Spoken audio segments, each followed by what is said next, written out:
ჩვენი არიან. ვინმე ხარ გამომრჩა. არა, იქ. სადგებით აქ. აი აქ ცოტა ხანი გასაგები მივიდეთ ესა და. ანუ იცოდა რომ ეს უნდა გაჟღერებული იყო, всё, თუ იცოდა მაშინ. რაზე მითხარი? მაშინ რა იცოდა?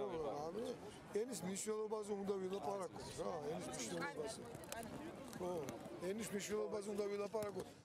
ბევრი მხარე მოვიარე, ასე იწყებს ამბავს წარე, მაგრამ საქართველოსთან არ მინახავს არსად მხარე, წინავს მისი ძველი, უძლეველი მთადაველი, მისი წყალი, მისი სიცე, მისი შოთა რუსთაველი.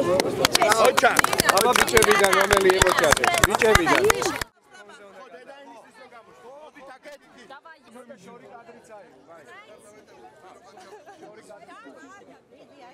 დედა ზარღვი, დედა აზერთან შერიცმული, დედა ქალაქს, დედა ქუჩას, ჩვენის კაცხვირანი. დღევანდელი დღე არის სიმბოლო მართლაც ქართველი ერის ბრძოლისა, როგორც თავისუფლებისთვის, ყველა იმ სიწმინდის გადარჩენისთვის, რომლის კონტექსტშიც ქართული ენა არის უმთავრესი, რა თქმა უნდა.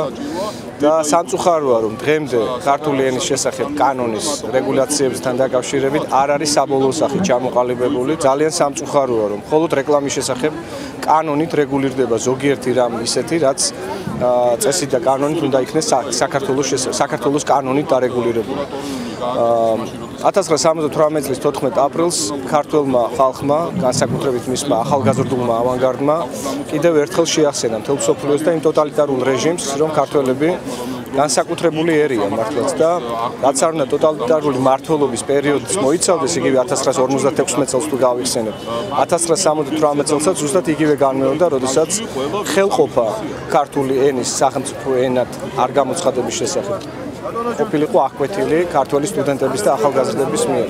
მაშინ მხოლოდ 10 წლის ვიყავი, მაგრამ ძალიან კარგად მახსოვს ის ერთსულოვნება, რომელიც აერთიანებდა როგორც სკოლის მოწაფეებს, ისე სტუდენტებს და მთლიანად მთელ ერს და მთელ ჩვენს ქვეყანას. ასე რომ ეს მონაპოვარი არის სიმბოლო ბრძოლისა თავისუფლებისთვის და ჩვენ რა თქმა უნდა დღევანდელი დღე განსაკუთრებული ზეიმის საგნად უნდა ვაქციოთ ყოველთვის და პირველ რიგში უნდა ავსახოთ იმ საკანონმდებლო რეგულაციებში, რომლის კუთხითაც სამწუხაროდ ძალიან მოიკოჭლებს ჩვენი მუშაობა.